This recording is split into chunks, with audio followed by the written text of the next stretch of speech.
Hey guys what's up. तो आज हम लोग बात करेंगे कार्बंकल की। तो बेसिकली कार्बंकल जो हमने सुना है अपनी सर्जरी की बेसिक क्लास में, ये अपने बेसिक सर्जरी का पार्ट है, जनरल सर्जरी का पार्ट है और बहुत ही इंपॉर्टेंट क्वेश्चन है और आता है शॉर्ट नोट में। जनरली कार्बंकल आ जाता है शॉर्ट नोट में और आपके प्रैक्टिकल एग्जाम्स में तो होगा ही, ठीक है ना। तो समझने की कोशिश करेंगे कार्बंकल होता क्या है, क्या इसका मैनेजमेंट है, क्या इसकी इटियोलॉजी है, क्यों होता है, कैसे होता है, तो सब समझने की इसमें कोशिश करेंगे, ठीक है ना। तो carbuncle, water carbuncle basically introduction में क्या है ये कि अ क्लस्टर ऑफ बॉयल्स। ये बॉयल्स बॉयल्स देखा है आपने, जैसे जब आप जल जाते हो, जब आपके ऊपर कोई गर्म पानी फेंक देता है। जब बचपन में अगर आपने कभी ये हादसा या ये महसूस किया होगा कि कभी आपके हाथ पे, बेयर स्किन पे आपके कोई भी गर्म पानी, बहुत ही गर्म पानी खौलता हुआ गीज़र का पानी गिर जाता है, एक दो बूंद लग जाती है, ठीक है ना। तो क्या होता है वहाँ पे एक मतलब कि इरप्शंस हो जाते हैं वहाँ पे, नहीं वहाँ पे जैसे लगेगा पानी जैसा वो निकल रहा है, ठीक है, कुछ पानी जैसा कुछ इरप्शंस हो जा रहे हैं, ठीक है ना। तो उसी तरीके से हमारा कार्बंकल होता है, क्लस्टर ऑफ बॉयल्स होता है, ठीक है ना। वहाँ पे भी एक्सुडेट्स होते हैं, ठीक है ना, वहाँ की भी इरप्शंस पे एक्सुडेट होते हैं, लेकिन यहाँ पे क्लस्टर ऑफ बॉयल्स होता है कॉज्ड बाय बैक्टीरियल इन्फेक्शन। यहाँ पे ये बैक्टीरियल इन्फेक्शन के कारण होता है, ठीक। An infected gangrene of skin and subcutaneous tissue. Basically ये बॉयल्स कहाँ होंगे, आपके स्किन और सबक्यूटेनियस टिश्यू पे होंगे, तो वही का पोजिशन है इन्फेक्टिव गैंग्रीन। अब क्यों इन्फेक्टिव गैंग्रीन है, क्योंकि ये बैक्टीरियल इन्फेक्शन से हुआ है, तो ये इन्फेक्टिव गैंग्रीन है, राइट। लिटरली मीन्स चारकोल, इसको क्या कहते हैं, इसको चारकोल कह सकते हैं, ठीक है ना। अगर आपसे कार्बंकल का दूसरा नाम पूछे या एग्जाम में कभी आपसे आ जाए कि चारकोल के बारे में लिखिए, तो बेसिकली आपसे वो कार्बंकल ही पूछता है, ठीक है ना। तो एक ये मैंने छोटा सा एक रिप्रेजेंटेटिव डायग्राम, इसको बना के कहीं नहीं आना है, कहीं किसी किताब में नहीं दिया है, रिप्रेजेंटेटिव डायग्राम है, ठीक है ना। इसको मत बनाना ठीक है ना, बस बताने के लिए क्या होता है। बेसिकली अगर ये स्किन है आपकी, ठीक है ना, तो ये कुछ बॉयल्स हो गए इस पर, और बॉयल्स के अंदर क्या होते हैं, पुरुलेंट एक्सुडेट्स। इसीलिए मैं बता रहा हूँ कि याद रहेगा कि हाँ बॉयल्स होते हैं, collection of boils, a cluster of boils caused by bacterial infection. यहाँ पे कहीं बैक्टीरिया दिखा दो, बैक्टीरिया, ठीक है ना। पुरुलेंट एक्सुडेट से तो ऑब्वियसली यार बैक्टीरिया होगा, ठीक है ना। स्किन एंड सबक्यूटेनियस टिश्यू, ये याद रखने के लिए, ठीक। अब इसके कॉजेटिव ऑर्गेनिजम्स क्या क्या हो सकते हैं, इसके कॉजेटिव ऑर्गेनिजम्स क्या होते हैं, स्टेफिलोकोकस ऑरियस और स्ट्रेप्टोकोकस पाइजिडी, जो सबसे इंपॉर्टेंट बैक्टीरिया अपने माइक्रोबायोलॉजी में हैं, ठीक। कोई समझाने वाली बात नहीं, आगे बढ़ते हैं। साइट्स कहाँ कहाँ होते हैं, बेसिकली अगर मान लो कि ये आपका एक शरीर है, तो कहाँ कहाँ हो सकता है, ये भी बना के मत आना, ठीक है। तो कहाँ कहाँ हो सकते हैं, ये हो सकते हैं आपकी बैक ऑफ नेक, ठीक है, पीछे हो सकता है, बैक पे हो सकता है, बैक में कहीं भी, ठीक। शोल्डर पे हो गया, शोल्डर को इन्वॉल्व कर लिया ये, back of neck, back shoulder, ठीक है ना। और चीक पे चला गया, आपके चीक पे आ गया, इधर हैंड्स पे चला जाएगा और फोर आर्म में चला जाएगा। तो ये ऐसे ही कुछ ही करके इटियोलॉजी है, मतलब कि साइड्स हैं इसके, back of neck, back shoulder, hands, forearm, cheek, ठीक है ना। ये सबको इन्वॉल्व कर सकता है एक डायग्राम से, ये भी याद हो गया अपने को, ठीक है। मेरा मानना ये है कि आपको टेक्स्ट नहीं याद रहता जनरली, मेरा मानना ऐसा है। अब आपका अलग पढ़ाई का तरीका हो सकता है, लेकिन आप एक छोटा सा वहाँ पे रिप्रेजेंटेटिव डायग्राम बना दोगे ना, उसी की चीज़ को दर्शाने के लिए, तो आपको वो डायग्राम ज़्यादा जहन में याद रहता है, ठीक है ना। तो उसी के ऊपर आप लिख सकते हो, इसीलिए थोड़ा सा मेरे को लगता है कि हाँ डायग्राम्स हेल्प अलॉट, राइट। इसीलिए डायग्राम्स हम कहते हैं। एनाटॉमी में क्या करते हैं, पहले चित्र देखो, पढ़ो मत, ठीक है ना। तो इसीलिए रिस्क फैक्टर्स की बात करते हैं। Risk factor obviously diabetes, boils हो सकते हैं, डायबिटीज़ वाइबिटीज़ में हो सकते हैं, ठीक है। एल्डरली मतलब इम्यूनो कॉम्प्रोमाइज स्टेज है वही, और क्या, diabetes, elderly, poor hygiene, poor nutrition, weekend immunity, सारी इम्यूनो कॉम्प्रोमाइज स्टेज है। Diabetes mellitus is immuno compromise state, ठीक है। एल्डरली में इम्यूनिटी मतलब कि कॉम्प्रोमाइज़ हो जाती है। पुअर हाइजीन, अगर हाइजीन नहीं मेंटेन होगा तब भी इम्यूनिटी कॉम्प्रोमाइज़ हो जाएगी। पुअर न्यूट्रिशन, न्यूट्रिशन ढंग से नहीं ले रहा होगा तो हीलिंग प्रॉपर नहीं होगी, तो इम्यूनिटी कॉम्प्रोमाइज़ होगी ऑब्वियसली, ठीक है ना। Weakened immunity obviously. Clinical features क्या क्या हो सकते हैं, a cluster of severe boils. See cluster है भाई, देखो मैं बताया ही था, गोल सा बनाया था, उस पर क्लस्टर दिखाया था, क्लस्टर ऑफ सीवियर बॉयल्स होता है। फिल्ड विद पुरुलेंट एक्सुडेट्स, वहाँ पे पुरुलेंट एक्सुडेट्स से फिल होता है। डेड न्यूट्रोफिल्स, पुरुलेंट एक्सुडेट्स में बेसिकली होते क्या क्या है, व्हाट आर पुरुलेंट एक्सुडेट्स। एक एक्सुडेट सुना था, एक ट्रांसुडेट सुना था हमने, तो यहाँ पे क्या होंगे, एक्सुडेट्स होंगे, पुरुलेंट एक्सुडेट्स। इसमें क्या क्या हो सकते हैं, डेड न्यूट्रोफिल, क्या क्या और होगा, फैगोसाइटाइज बैक्टीरिया, बैक्टीरिया हो गया ऑब्वियसली। कौन कौन से बैक्टीरिया, स्टेप्टोकोकस ऑरियस और स्टेप्टोकोकस पायोजेनिस और staphylococcus aureus, right. Phagocytized bacteria, right.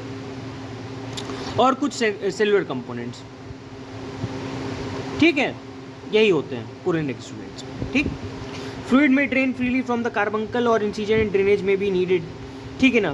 Fluid जो है फ्रीली कार्बंकल से ड्रेन किया जा सकता है, इंसीजन ड्रेनेज भी दिया जा सकता है। पैल्पेबल होता है ये, size as small as pea और large as a golf ball, कोई भी साइज़, कैसा भी साइज़ हो सकता है इसका।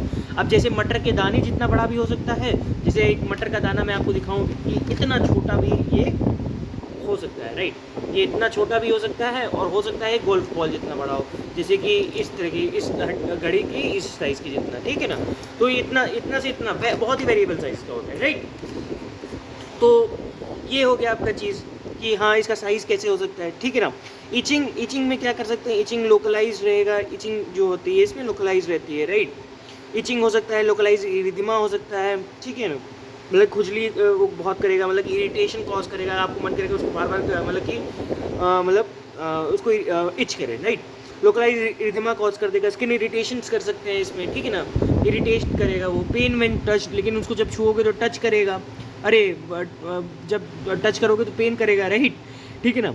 तो इचिंग हो सकता है, क्या हो सकता है, लोकलाइज इरिदिमा हो सकता है, स्किन इरिटेशन हो सकता है, पेन व्हेन टच हो सकता है, फटीग, फीवर, चिल्स, मलेज, ये सब रेयर होते हैं लेकिन हो सकते हैं, ठीक है। फटीग, फीवर, चिल्स, मलेज ये सब हो सकते हैं ऑब्वियसली, राइट।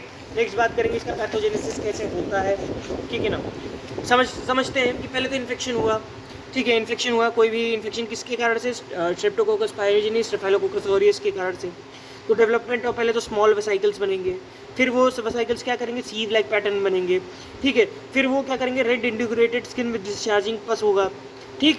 और ये क्या करते हैं, अब देखो, अब जैसे तुम्हें ये नहीं याद हो रहा है, अब कैसे याद करना है, ठीक है। अब मैंने एक इलस्ट्रेटिव डायग्राम बना दिया, ये बना के नहीं आना कहीं भी, ठीक है ना, तुम्हारे याद रखने के लिए।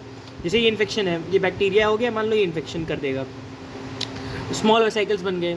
अब स्मॉल वेसाइकल्स में हमने एक सीव लाइक पैटर्न बना दिया। अब सीव लाइक पैटर्न में एक red indurated area along with discharging pus हो गया, दिख रहा है, red indurated skin along with discharging pus हो गया। अब may fuse together to form a central necrotic ulcer, यहाँ पे सेंट्रल नेक्रोटिक अल्सर एक हो गया।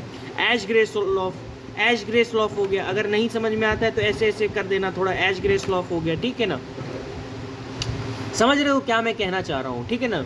सार को समझो, सार का मतलब ये है कि आपको एक इलस्ट्रेटिव डायग्राम से ही याद रखो चीज़ों को, ठीक है ना। अगर कुछ ना समझ में आए, आपको नहीं कुछ चीज़ चमकती है या याद करने में डिफ़िकल्टी होती है, ऑब्वियसली देखो मेडिकल साइंस ऐसी चीज़ है कि बहुत सी चीज़ें आपको लॉजिक भी लगानी पड़ेगी, रटना भी पड़ेगा, ठीक है ना, दोनों ही चीज़ें हैं और करना पड़ेगा, ठीक है। आप ये करके नहीं भाग सकते, अरे ये तो इलॉजिकल सी चीज़ है कि हमें तो नहीं याद होगी, लेकिन हाँ इलॉजिकल भी यहाँ पे कुछ ना कुछ करके याद करना ही पड़ता है, राइट। मेडिकल साइंस को एज उसको उसकी तरह लो, ठीक है ना।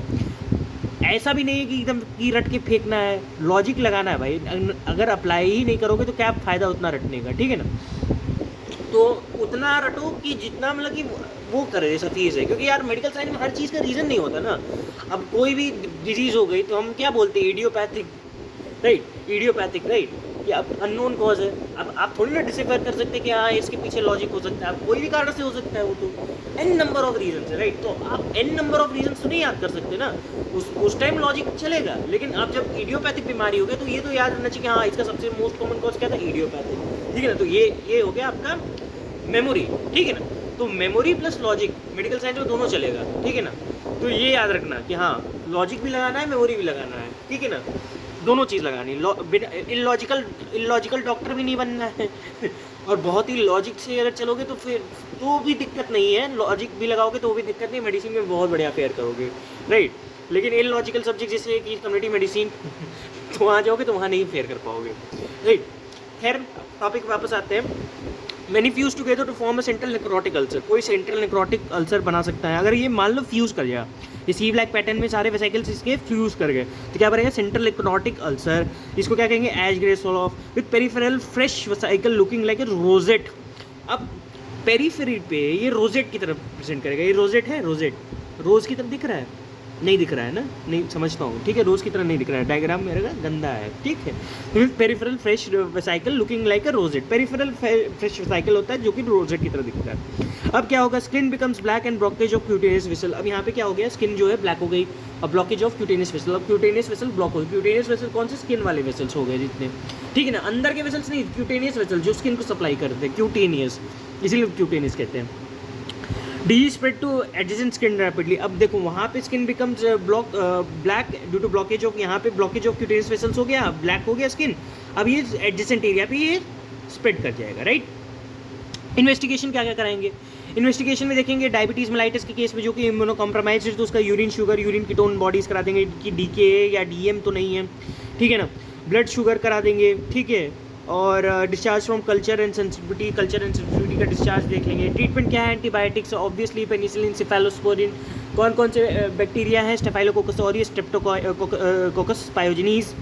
ड्रेनेज कर देंगे क्रूशिएट इंसीजन के द्वारा। इंसीजन ने ड्रेनेज भी बोला है एक जगह पे, लेकिन चलो ठीक है, चलता है, अपने आप भी डिस्चार्ज हो जाता है उसका। Debridement of all dead tissue, यहाँ पे सारे डेड टिश्यू का डिब्राइडमेंट कर देंगे कि हाँ सबको काट के फेंक देंगे। एक्सीजन कर देंगे, अगर नहीं हो रहा है मटर के दाने से गोल्फ बॉल जितना बड़ा तो एक्सीजन कर सकते हैं।